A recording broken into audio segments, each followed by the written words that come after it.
অভিযোগ সংশ্লিষ্ট শেখ ফজলি নূর তাপস, সাবেক সংসদ সদস্য এবং সাবেক মেয়র, ঢাকা দক্ষিণ সিটি কর্পোরেশন, দায়িত্ব পালনকালে স্বীয় ক্ষমতার অপব্যবহারপূর্বক বিভিন্ন অনিয়ম ও দুর্নীতির মাধ্যমে জ্ঞাত আয়ের সাথে অসঙ্গতিপূর্ণ ৭৩ কোটি টাকারও বেশি মূল্যের সম্পদের মালিকানা অসাধু উপায়ে অর্জনপূর্বক ভোগ দখলে রেখে এবং তার নামেও ২৭টি ব্যাংক হিসাবে প্রায় ৫৩৯ কোটি টাকারও বেশি অস্বাভাবিক লেনদেন এবং ২,৬৩,০০০ টাকারও বেশি মার্কিন ডলার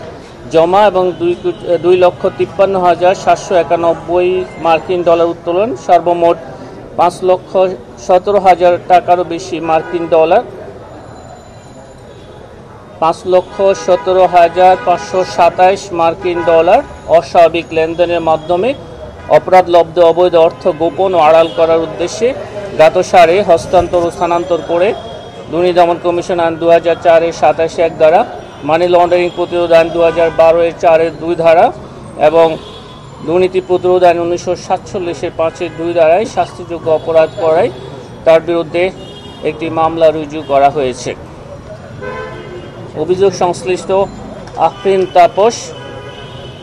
তার স্বামী আসামি শেখ ফজলি নূর তাপস, সাবেক মেয়র, ঢাকা দক্ষিণ সিটি কর্পোরেশনের সহায়তায়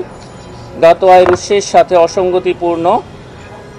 ৬,৪০,০০,০০০ টাকারও বেশি মূল্যের সম্পদের মালিকানা অসাধু উপায়ে অর্জনপূর্বক ভোগ দখলে রেখে এবং তার নামেও ৯টি ব্যাংক হিসাবে ৭০,৮৯,০০,০০০ টাকারও বেশি লেনদেন এবং ৩,৯৫,০০০ মার্কিন ডলার অস্বাভাবিক লেনদেনের মাধ্যমে অপরাধলব্ধ অবৈধ অর্থ গোপন ও আড়াল করার উদ্দেশ্যে জ্ঞাতসারে হস্তান্তর ও স্থানান্তর করে দুর্নীতি দমন কমিশন আইন ২০০৪-এর ২৭-১ ধারা, দণ্ডবিধির ১০৯ ধারা এবং মানি লন্ডারিং প্রতিরোধ আইন ২০১২-এর ৪-২ ধারায় শাস্তিযোগ্য অপরাধ করায় আরও একটি মামলা রুজু করা হয়েছে।